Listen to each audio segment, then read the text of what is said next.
अब एकीकरण के 7 चरणों की डेट कैसे याद रखी जाए, बताते हैं आसान सा ट्रिक। पहले चरण की हमारी डेट क्या होगी दोस्तों? पहले चरण की डेट है 18 मार्च 1948। ये डेट हमें रखनी होगी याद। इसके बाद बाकी डेट हम इसी के बेस पे याद रख सकते हैं। पहले चरण की डेट क्या होगी? 18 मार्च 1948। अब बात करते हैं दूसरे चरण की डेट क्या होगी। तो दूसरे चरण की डेट पहले चरण के अंदर आपको 7 प्लस कर लेना है, अर्थात 25 मार्च 1948। तीसरे चरण की डेट क्या होगी? तो पहले चरण में ही आपको 1 महीना प्लस कर लेना है। तो तीसरे चरण की डेट क्या हो जाएगी दोस्तों? ये आपका हो गया तीसरा चरण। और तीसरे चरण की डेट हमारी हो जाएगी 18 अप्रैल 1948। ये चौथे चरण की डेट क्या होगी दोस्तों? चौथे चरण में आपको पहले वाले महीने में प्लस करने होंगे 1 साल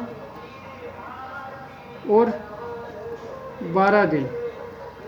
1 साल और 12 दिन, मतलब इसकी डेट हो जाएगी 30 मार्च 1949।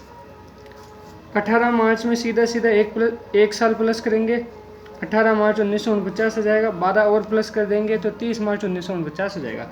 ये हो गई हमारे 4 चरणों की डेट। 5वें चरण की डेट हमारी होगी, ये आपका हो गया 5वां चरण, चरण 5। इसकी डेट क्या होगी? तो 5वें चरण में महीना तो होगा सबसे पहले 5वां, तारीख में भी आएगा 5 और उसके साइड में आएगा 1, 15 मार्च। और सन कौन सा होगा? ऑब्वियसली यहाँ 1949 आ गया तो इसके कुछ टाइम बाद वाला सन 1949। ये होगी हमारे 5वें चरण की डेट। अब है छठे चरण की डेट। छठे चरण की डेट बहुत ही ईजी है। जिस दिन भारत का संविधान लागू हुआ था वही डेट है इसकी भी, 26 जनवरी 1950। और 7वें चरण जब राजस्थान का एकीकरण पूरा हो गया था, फिनिश हो गया था, उसकी डेट तो अक्सर लोगों को याद रहती ही है, 1 नवंबर 1956। तो ये तरीका था राजस्थान के सभी चरणों की डेट याद रखने का तरीका। पहले चरण की डेट है 18 मार्च 1948। पहले चरण में आपको क्या प्लस करना है? 7 प्लस करना है। दूसरे चरण की डेट आ जाएगी 25 मार्च 1948। पहले चरण में आपको 1 महीना प्लस करना है तो तीसरे चरण की डेट आ जाएगी। पहले चरण के अंदर आपको 1 साल और 12 दिन प्लस करने हैं तो चौथे चरण की डेट आ जाएगी।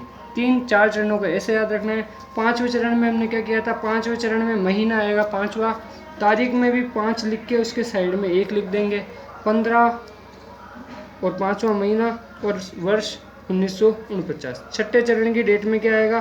तारीख में 6 आएगा और 26 जनवरी 1949। इस दिन हमारे क्या हुआ था?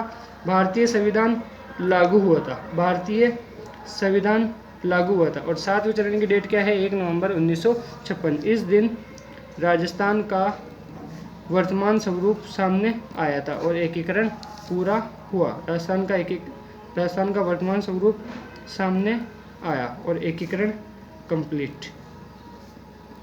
तो ये थी हमारे 7 चरणों की तिथियों को याद करने की ट्रिक।